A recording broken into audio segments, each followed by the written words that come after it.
ទូស្រីរបស់យើងសម្ដែងដោយមីណាមីហ៊ីណាណូដែលសាររឿងមួយហ្នឹងគឺចាំពីទូស្រីរបស់យើងរស់នៅជាមួយនឹងឪពុកម្ដាយរបស់វាហ្នឹងយ៉ាងមានសុភមង្គលហើយកក់ក្ដៅបំផុតក្នុងគ្រួសារដែលគ្រួសារមួយអាចធ្វើទៅបានហ្នឹងណាព្រោះថាប៉ាម៉ាក់វាស្រឡាញ់គ្នាជាខ្លាំងដល់ថ្ងៃមួយចៃដន្យប៉ា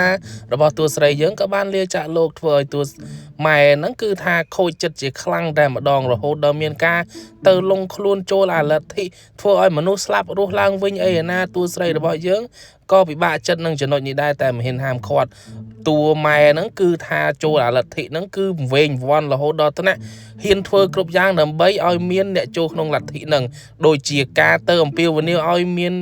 គេផ្សេងមកចូលលទ្ធិហ្នឹងក៏ដូចជាមកដើរគោះបន្ទប់គេហើយមានស្នើសំណើដល់លយអស់ចាបែបថាមានណាអាចបដិសេធបានគឺថាបើសិនជាព្រមចូលលទ្ធិគឺព្រមឲ្យពួកអាអ្នកចូលលទ្ធិហ្នឹងខ្ចាយជាមួយនឹងកូនខ្លួនឯងបានណែហើយតួស្រីរបស់យើងក៏មាត់កទៀតហើយអាណាលឺមិនបដិសេធយ៉ាងម៉េចរួចហើយក៏ខ្ចាយភ្លាមអីចឹងហ្មងទៅដល់តែលើក្រោយទៀតហ្នឹងមិនមែនត្រឹមតែឲ្យខ្ចាយជាមួយកូនដើម្បីចូលលទ្ធិអីមានការឲ្យលុយឲ្យកាក់ទៀតណែវាកើតទៅជាសេវាកម្មបាត់ហើយហ្នឹងមានអីទៀតដល់អញ្ចឹងហើយដូចជាអានេះអញ្ចឹងឲ្យលុយយ៉ាងក្រាស់ខ្មឹកអីហើយក៏មិនបាច់ឆ្ងល់ដែរគៀនចកេះម៉ែវាណែខ្ចាយអាមួយនេះអីចឹងទៀតខ្ចាយលើខ្ចាយបែបថាគ្រប់ឈុតគ្រប់ឆាកតួស្រីរបស់យើងគឺដូចជាមនុស្សយន្តដែលគេហៅថាកំរើកចាំទៅតាមគេកំរើកចឹងណាគឺលេងមានបលឹងលេងមានបលេះអីហើយខាងម៉ែហ្នឹងពេលនេះគឺសកត់យោតែម្ដងឲ្យតួស្រីរបស់យើងហ្នឹងគឺ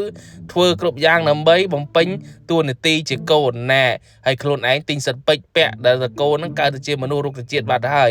ដើរដូចតុក្កតាដែលគេចាប់ទាញទៅសៃដៃទៅសៃជើងអញ្ចឹងណាណែសែតរបស់គេទៅមករឿងនេះគ្រប់ឈុតគ្រប់ឆាកអសបស្វាយលោកចូលឡើងជាលេខកុំភ្លេចសើចមើលចូលជើងភ្លេចចុច like ចុច follow ផងបញ្ជាក់ថាត្រាម៉ារបស់គេមករឿងនេះ